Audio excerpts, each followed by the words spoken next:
fadilah-fadilah atau keutamaan-keutamaan yang ada pada beberapa surah-surah Al-Quran.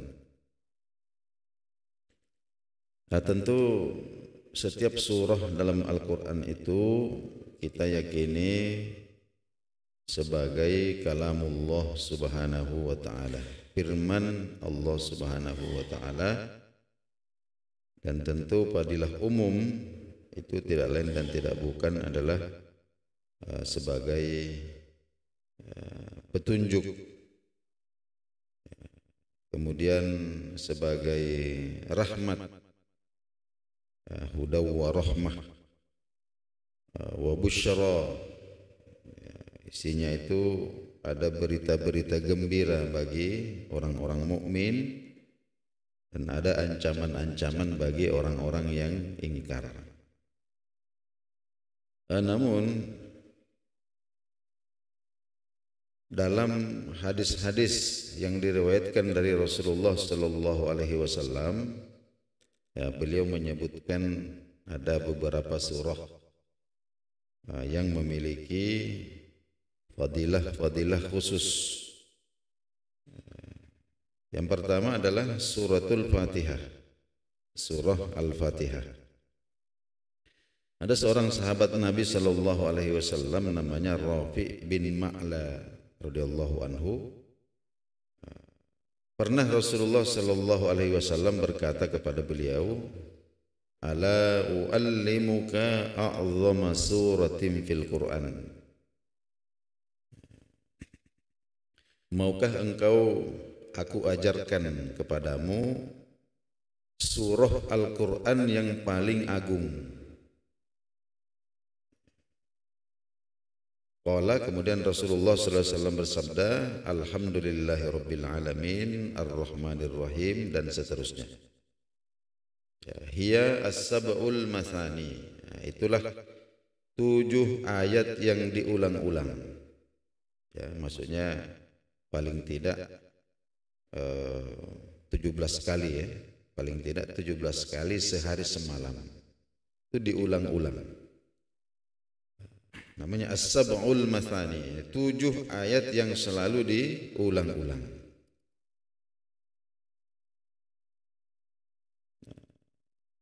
Nah, surah Fatihah ini yang pertama disebut sebagai Ummul Quran, ya, induk daripada Al-Quran. Disebut juga Al-Wafiyah. Al-Wafiyah ini maknanya yang mewakili surah-surah yang lain. Nah, disebut juga Al-Kafiyah. Nah, kenapa disebut Al-Kafiyah? Maknanya yang mencukupi. Artinya tema-tema besar yang terkandung dalam seluruh Al-Quran ini, makna globalnya sudah diringkas di dalam surah Al-Fatihah.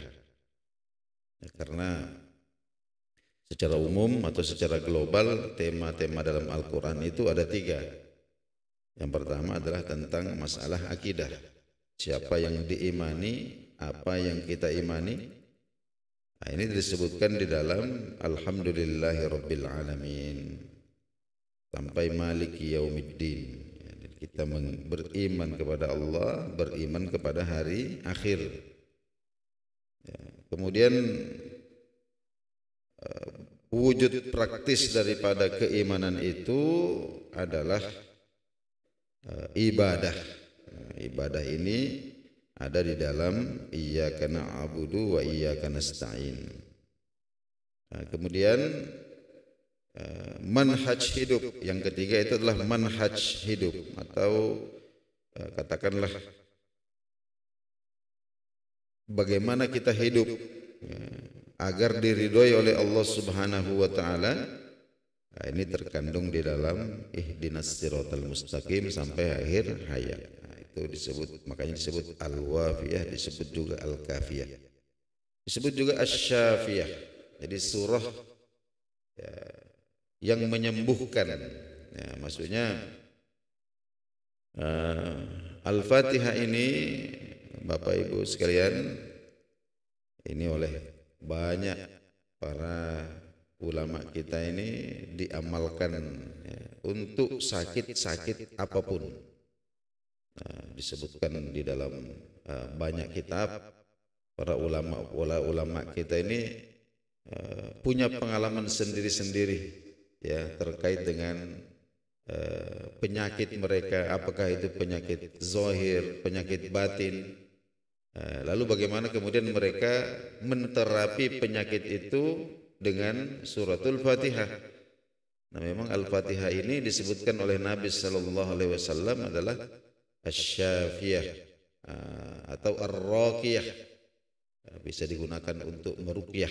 Ini sahih hadisnya bahwa para sahabat Nabi sallallahu alaihi wasallam dalam suatu perjalanan sampai di suatu tempat mereka membutuhkan makanan, membutuhkan minuman, tapi penduduk desa itu tidak ada yang mau memberikan, dan kebetulan kepala desanya itu sakit. Jika ada seorang sahabat yang katakanlah meruqyah dengan suratul Fatihah, sehingga kemudian asbab kepala desa ini sembuh. Sehingga kemudian para sahabat ini diberikan makanan, diberikan kambing yang banyak. Sampailah kemudian di Madinah, sahabat bercerita kejadiannya. Maka Nabi sallallahu alaihi wasallam kemudian mengatakan kepada mereka, siapa yang mengajari kalian kalau Al-Fatihah itu adalah surah penyembuh. Itu dalilnya itu. Ini fadilah Al-Fatihah. Kemudian yang kedua yaitu suratul Baqarah wa Alu Imran, ya, surah Al-Baqarah dan Ali Imran. Surah Al-Baqarah dan Ali Imran ini adalah surah-surah Madaniyah, diturunkan setelah hijrah. Ya, Madaniyah itu maknanya surah-surah yang diturunkan setelah hijrah Nabi sallallahu alaihi wasallam ke Madinah.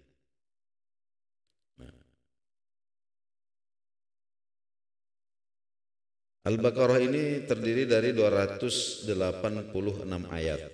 Adapun Ali Imran ini pas 200 ayat. Ya, ini adalah dua surah yang paling panjang di dalam Al-Quran.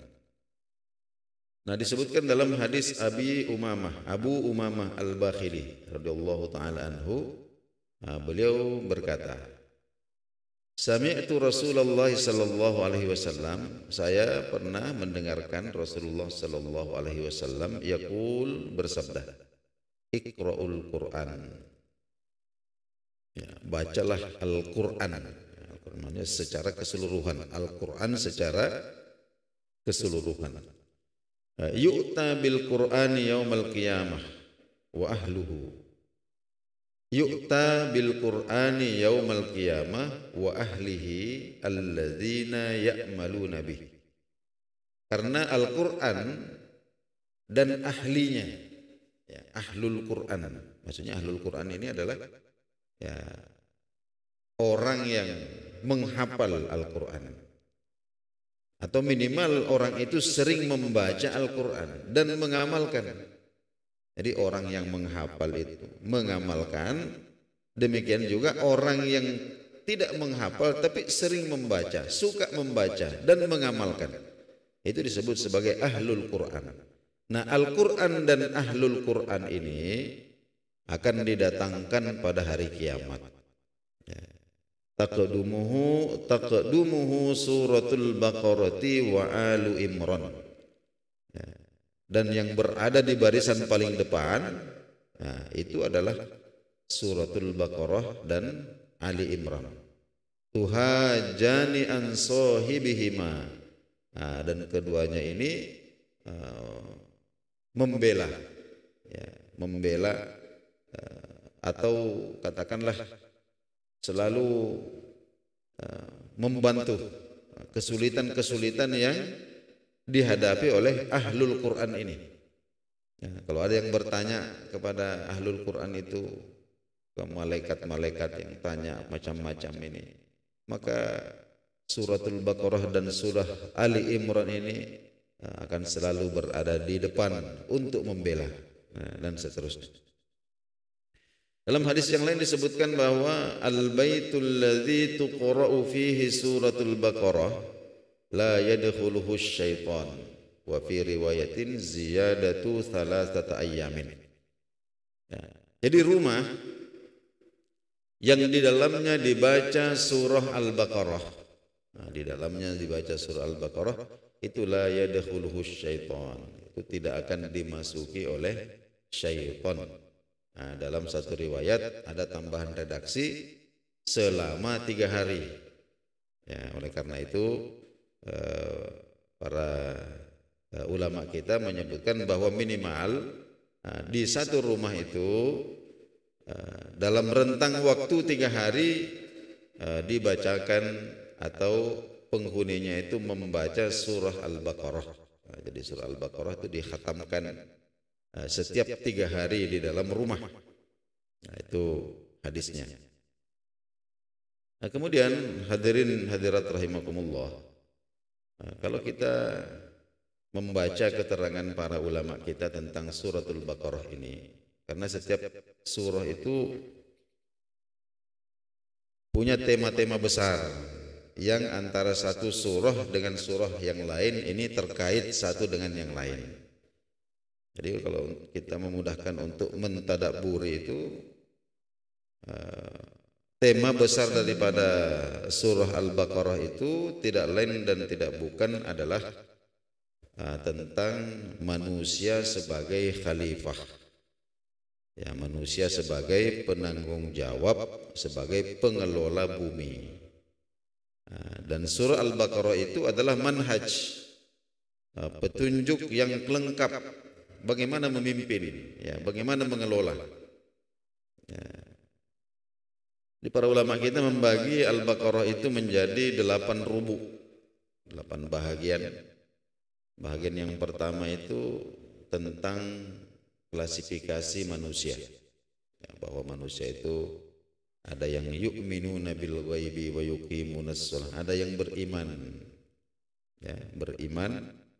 Kemudian yang kedua, ada yang pertama ada yang beriman zahir batin, ya, zahir dan batinnya beriman. Yang kedua ada yang beriman zahirnya tapi kafir batinnya. Ini disebut orang-orang yang munafik. Kemudian ada juga yang menampakkan atau menzahirkan kekufurannya zahir dan batin. Ini orang-orang musyrik, orang-orang kafir. Kemudian pada rubu atau bahagian yang kedua, Allah Subhanahu wa taala mencontohkan kepemimpinan yang pertama, ya, mulai dari wa idz qulna lil malaikati inni ja'ilun fil ardi khalifah. Ini contoh kepemimpinan yang pertama di muka bumi, yaitu Nabi Adam alaihissalam. Kemudian pada bahagian yang ketiga sampai yang ketujuh, Allah Subhanahu wa taala menjelaskan tentang umat, ya, yang diberikan kesempatan memimpin dunia, ya, dalam rentang waktu yang lama, tapi gagal. Ini bangsa disebut Bani Israel atau bangsa Israel. Pada rubuk yang terakhir yang ke-8, Allah Subhanahu wa taala memberikan contoh tentang kepemimpinan yang sukses, yaitu Nabi Ibrahim alaihissalam. Itu kira-kira tema-tema besar dalam surah Al-Baqarah itu. Dan surah Al-Baqarah ini adalah surah kesayangan Rasulullah sallallahu alaihi wasallam. Disebutkan tidak kurang dari 20 riwayat, ya, 20 riwayat para sahabat yang berbeda-beda meriwayatkan bahwa mereka pernah ikut sholat malam, mereka pernah ikut sholat tahajud dengan Nabi sallallahu alaihi wasallam. Mereka ikut bermakmum dan semuanya mempersaksikan bahwa surah yang dibaca oleh Rasulullah sallallahu alaihi wasallam itu adalah suratul Baqarah. Suratul Baqarah. Dan tidaklah beliau melewati ayat yang berbicara tentang rahmat kecuali beliau meminta rahmat itu Tidaklah beliau melewati ayat yang berbicara tentang azab kecuali beliau berlindung kepada Allah dari azab itu. Nah, adapun surah Ali Imran ini juga madaniyah, diturunkan setelah hijrah, terdiri dari 200 ayat. Nah, tema besarnya adalah tentang keteguhan pada prinsip-prinsip kebenaran dalam memimpin. Nah, ini disebutkan. Makanya dalam surah Ali Imran itu disebutkan bahwa keadaan itu silih berganti, menang dan kalah. Roda itu kadang di atas, kadang di bawah. Tapi persoalannya bukan itu. Persoalannya adalah keteguhan pada prinsip kebenaran, baik ketika di atas maupun ketika di bawah. Nah, makanya kita temukan dalam surah Ali Imran ini Allah Subhanahu wa taala menjelaskan secara lengkap bagaimana kronologi perang Uhud. Ya, lalu kemudian bagaimana kita mengambil pelajaran-pelajaran dari situ ya untuk menyikapi takdir-takdir Allah Subhanahu wa taala dalam kehidupan ini. Itu sangat indah kalau kita membaca surah Ali Imran ini. Nah, kemudian Nabi Shallallahu Alaihi Wasallam menyebutkan bahwa suratul Baqarah dan surah Ali Imran ini adalah Az-Zahrawani. Zahrawani ini adalah dua yang bersinar cemerlang. Nah, dua yang bersinar cemerlang. Nah, disebutkan dalam hadis yang lain bahwa pada hari kiamat nanti kedua surah ini akan didatangkan dalam bentuk awan hitam yang menaungi, ya, ka'annahuma ghamamatani, awan hitam yang menaungi, yang dikelilingi oleh cahaya. Nah, jadi ini awannya ini berwarna hitam tapi diliputi oleh cahaya. Inilah yang akan menaungi, ya, menaungi ahluhuma. Jadi orang-orang yang suka membacanya, apatah lagi kalau menghafalkan Al-Baqarah dan Ali Imran ini. Nah, kemudian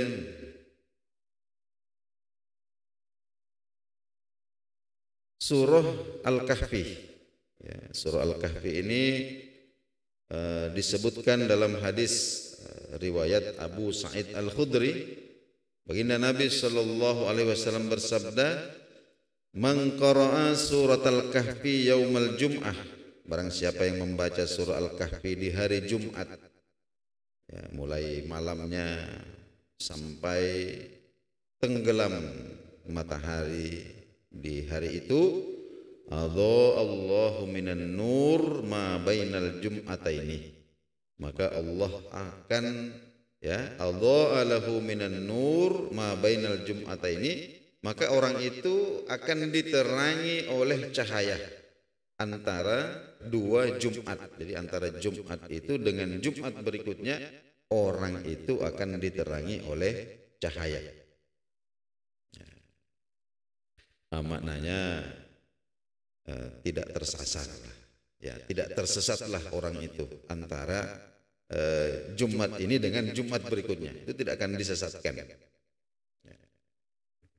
Jadi hadirin hadirat Allah Subhanahu wa taala, suratul Kahfi ini 110 ayat.